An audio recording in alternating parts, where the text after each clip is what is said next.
Hey kids, Grandfather and I are working on reading some books for you because we can't be with you right now, but we still want to read to you. So I'm going to read The Little Engine That Could, which is all backward on the screen, but you know what it is. See, the train, it's so cool. All right, and this is by Watty Piper. Chug, chug, chug, puff, puff, puff, ding dong, ding dong. The little train rumbled over the tracks. She was a happy little train, for she had such a jolly load to carry. Her cars were filled full of good things for boys and girls. There were toy animals, giraffes with long necks, teddy bears with almost no necks at all, and even a baby elephant. There were dolls with blue eyes and yellow curls, dolls with brown eyes and brown bobbed heads, and the funniest little toy clown you ever saw. And there were cars full of toy engines, airplanes, tops, jackknives, picture puzzles, books, and every kind of thing boys or girls could want. But that was not all. Some of the cars were filled with all sorts of good things for boys and girls to eat. Big golden oranges, red-cheeked apples, bottles of creamy milk for their breakfasts, fresh spinach for their dinners, peppermint drops and lollipops for after-meal treats. The little train was carrying all these wonderful things to the good little boys and girls on the other side of the mountain. She puffed along merrily, and then all of a sudden she stopped with a jerk. She simply could not go another inch. She tried and she tried, but her wheels would not turn.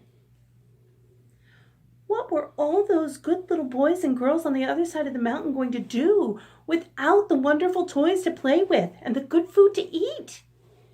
"Here comes a shiny new engine," said the funny little clown, who jumped out of the train. "Let us ask him to help us." So all the dolls and all the toys cried out together. But the shiny new engine snorted, "I pull you? I am a passenger engine.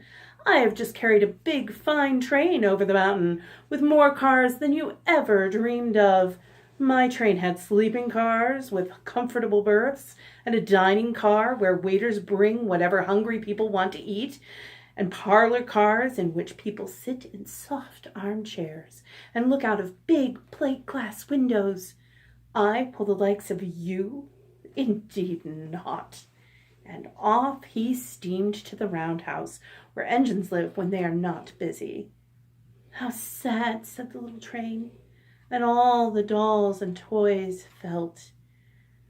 Then the little clown called out, "The passenger engine is not the only one in the world. Here is another engine coming, a great big strong one. Let us ask him to help us." The little toy clown waved his flag, and the big strong engine came to a stop. "Please, oh please, big engine," cried all the dolls and toys together.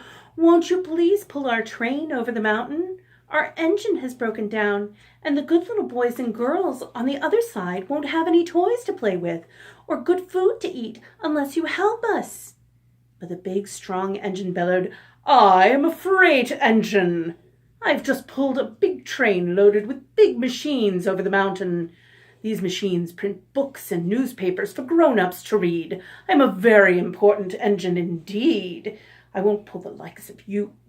And the freight train puffed off indignantly to the roundhouse.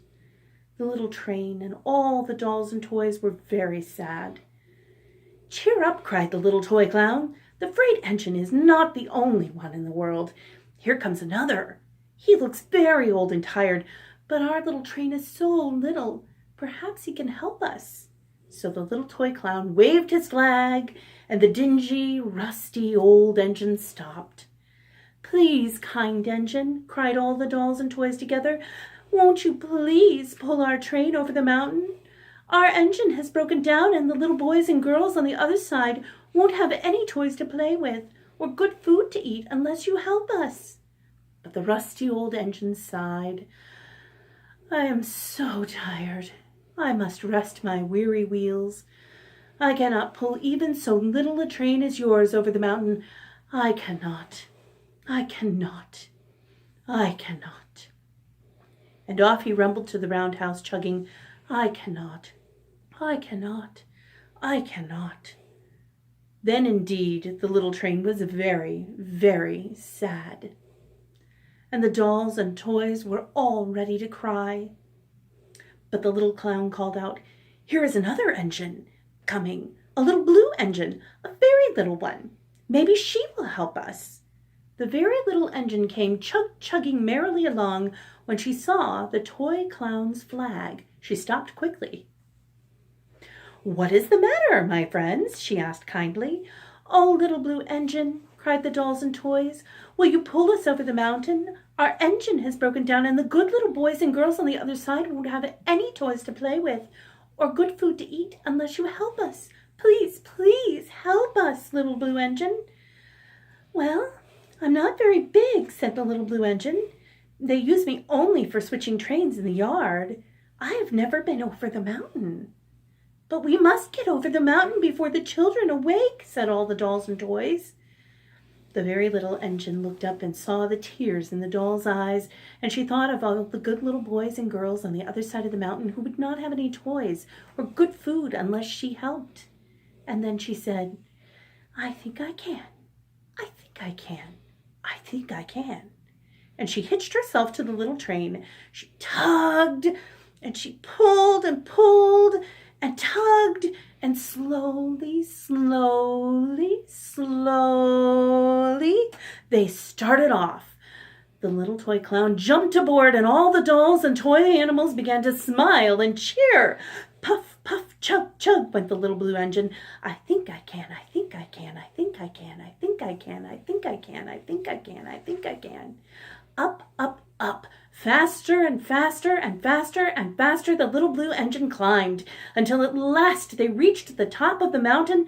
Down in the valley lay the city. Hooray! Hooray! Cried the funny little clown, and all the dolls and toys. The good little boys and girls in the city will be happy because you helped us, kind little blue engine. And the little blue engine smiled and seemed to say as she puffed steadily down the mountain, I thought I could, I